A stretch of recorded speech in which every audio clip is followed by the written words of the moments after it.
There are mornings that change your life forever. Mornings where everything looks normal. The sun is rising, the birds are singing, the air is cool and fresh. But something is about to happen that will test everything you believe about yourself. This is a story about one of those mornings. Before we dive in, I want to know, where are you watching from? Seriously, drop your city or country in the comments below. I love seeing how far these stories travel, how many corners of the world they reach. It reminds me that we're all connected somehow, that what happens to one of us matters to all of us. All right, let's begin. Her name was Janelle. Janelle loved her morning runs. Not just like them, love them. It was her ritual, her therapy, her way of clearing the noise from her mind before the chaos of the day took over. Every morning, just before sunrise, she'd lace up her sneakers, stretch on her front porch, and disappear into the quiet streets of Riverside, the small town she'd called home for years. For Janelle, running wasn't about fitness. It was about freedom. Freedom from stress, from worry, from the weight of being a black woman in a world that didn't always make space for her. Out there, with nothing but the rhythm of her feet hitting pavement and her breath syncing with the beat of her heart, she felt alive. She felt safe. Until that morning. It started like any other. The sky was just beginning to lighten, soft shades of pink and orange stretching across the horizon. Janelle had her earbuds in, her favorite playlist humming low. She wasn't thinking about anything in particular, just moving, breathing, existing. And then, she saw them. Flashing lights. Blue and red, cutting through the dawn like a warning. A police car slowing down beside her. At first she thought maybe it was heading somewhere else. An emergency, perhaps. She kept running, but the car didn't pass her. It followed her. Her heart started to race, not from the run, but from something else. Something cold, something familiar. She slowed to a stop, pulling out one earbud and turned to face the cruiser. The window rolled down. Inside sat Officer Daniel Carter, a white man in his early 40s with a hard face and tired eyes. He looked at her like she was already guilty of something. "Stop right there," he barked. Janelle blinked, confused. "Me?" "Yes, you. I need you to stop and put your hands where I can see them." Her stomach twisted. "I'm just jogging. I live 2 blocks from here.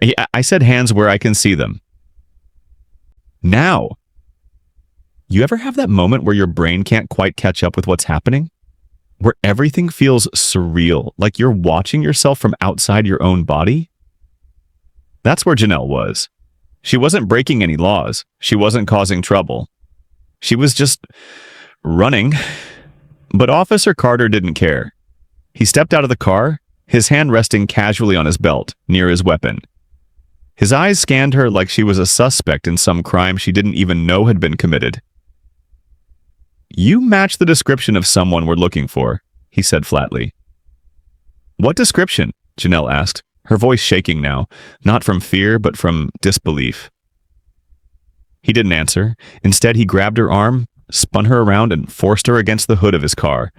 The metal was cold against her cheek. Her heart pounded in her chest like a drum. "Wait, what are you doing? I didn't do anything."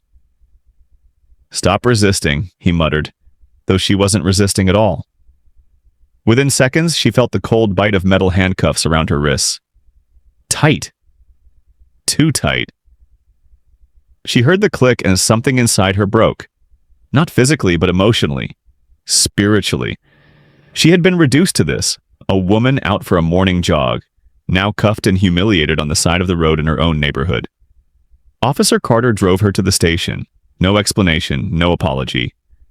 Just silence and the hum of the police radio. Janelle sat in the back seat, her mind racing. What is happening? Why is this happening?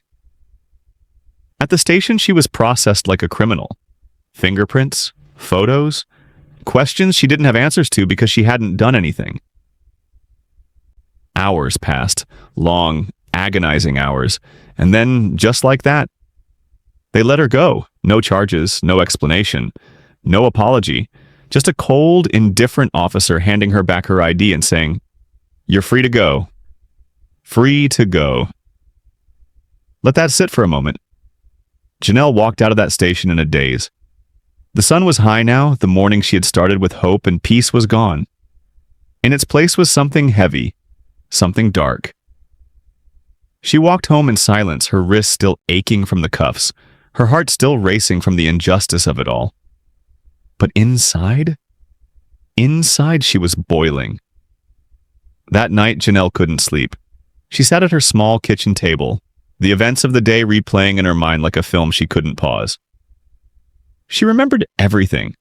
The flashing lights, the cold metal of the car, the way Carter had looked at her, like she was nothing. But she also remembered something else. His name, his badge number, the number on his cruiser. She grabbed a notebook and started writing. Everything, every detail, the time, the location, the way he grabbed her, the words he said. She wasn't going to let this go. The next morning, Janelle did something most people wouldn't have the courage to do. She went back to the street where it happened. She knocked on doors. She talked to neighbors. Some hadn't seen anything. Others had heard shouting but stayed inside. But then, she found Mrs. Evelyn, an elderly woman who lived on the corner. "I saw the whole thing, baby," Mrs. Evelyn said softly, her eyes filled with sadness. "I couldn't believe what I was watching." "Do you have a security camera?" Janelle asked, her voice barely above a whisper. Mrs. Evelyn nodded. "I do, and it was recording." Janelle now had proof, but she didn't stop there. She dug deeper. She searched public records looking into Officer Daniel Carter's history. And what she found made her blood run cold. Carter had complaints, multiple complaints, harassment, excessive force, intimidation. But none of them had stuck. Every single one had been quietly dismissed, buried under paperwork and bureaucracy. He was protected, and he knew it. But Janelle was just getting started. Over the next few weeks, Janelle became a woman on a mission. She didn't just want justice for herself. She wanted justice for everyone Carter had hurt. She visited the police station, not to complain, but to watch. She noted his schedule, when he arrived, when he left, how he acted around his colleagues. She was careful, calculated. She blended in, pretending she had business nearby, all the while studying the man who had treated her like she was less than human. And she kept jogging, every single morning the same route. She refused to be chased away from her own neighborhood, from her own peace. Sometimes Carter's cruiser would pass her, and when it did, she didn't look down. She didn't run faster. She held her head high. Each encounter only fueled her resolve. Weeks turned into months. Janelle's folder of evidence grew thicker.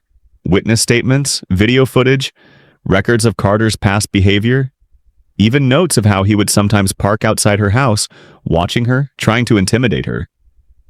She captured it all on her own cameras. Finally, she was ready. She reached out to a lawyer, Marcus Reed, a man known for taking on police misconduct cases that others wouldn't touch. Together, they built a case, step by step, piece by piece. Marcus warned her, "This won't be easy. They'll try to discredit you. They'll try to make you give up." Janelle looked him straight in the eye and said, "I'm not going anywhere." When Janelle filed her formal complaint backed by witnesses and video evidence, the department had no choice.